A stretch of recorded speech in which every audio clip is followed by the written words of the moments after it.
All right, ladies and gentlemen, so I have an interesting article coming here from The Gamer. Now, this particular article is interesting to me because The Gamer, as you guys know, is basically a leftist gaming website. It's a website that is going to talk from a particular side of the ideology, and that's perfectly fine, but I find it interesting that even they are being forced to admit that Dragon Age the Veilguard is essentially like being a therapist. Everybody has been complaining about the dialogue nonstop in this video game, and we all have proper reasons to be complaining about it, but even The Gamer has to admit that this is true. So, I'm non-binary. Serenity now! Serenity now!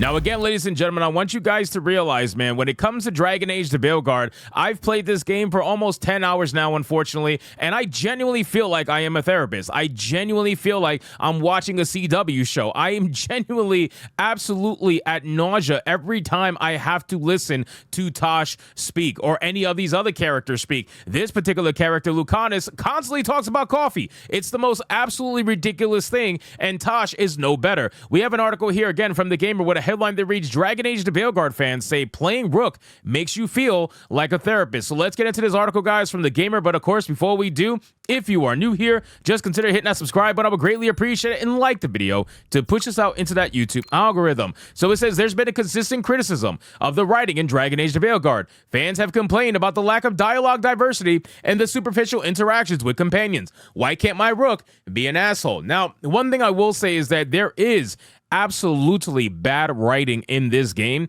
and there is a multitude of different personalities all over the internet that are saying this. There are leftist personalities, there are right-wing personalities, and there are fake centrist personalities, but at the end of the day, they're all saying the same exact thing. Dragon Age the Veilguard suffers from intolerable writing. It is writing that is on the elementary level of writing, and it is not interesting to see and play through at all. Then it says fans have complained about the lack of dialogue diversity, which I find absolutely hilarious, considering that this is a game that is talking about diversity. This is a game that touts itself as the king of diversity, essentially, and markets its entire existence based off the diversity in the game, and yet it has no dialogue diversity whatsoever, and everything is being called superficial interactions with companions, which is hilarious. And the fact that Rook can't be bad is also pretty ridiculous. I mean, you can't even role play as a bad character. You have to be a good guy in every sense of the word, but that's neither here nor there.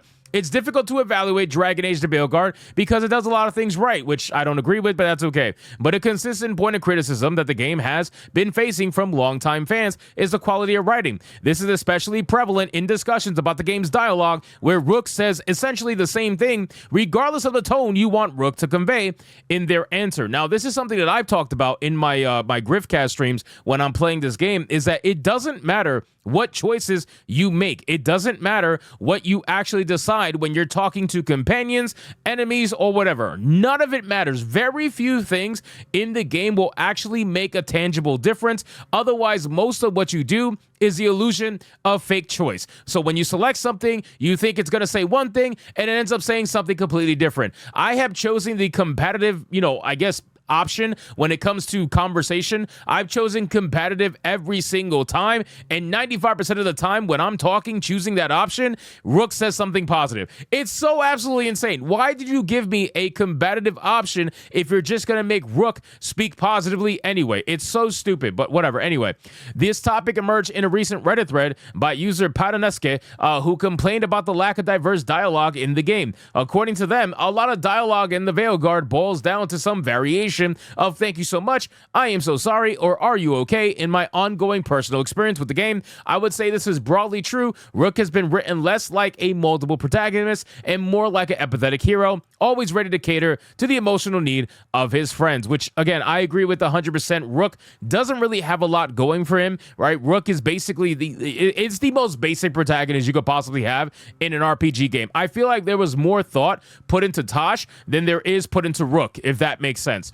The thread's commenters are generally in agreement, comparing companion dialogue to glorified therapy sessions. Honestly, feel more like a therapist to these companions instead of their friend or their love interest. Not even a good therapist because Rook's responses are such generic platitudes, replies one cat short. Rook's response to his companion's trauma tends to be that we just have to get through it, which isn't much help, but we do have Thetis to save, I suppose. One of the real gripes people have is that Rook can't be an asshole. He can only be supportive, or at the very worst, dismissive. It's a work of role-playing fiction. There should be an option to not protect the feelings of everyone. And I agree. It's crazy, but I do agree with what the gamer is saying. There should be an option where you can be a dick. I don't understand why in a game like this with Dragon Age the Veilguard, you can't be a dick. It doesn't make any sense. You should be able to have all forms of emotions, not just positive, not just dismissive, even though we do know most of it's positive. You should not be able to just be that. You should be able to be whatever you want. That means being a dick, being positive, or being in between,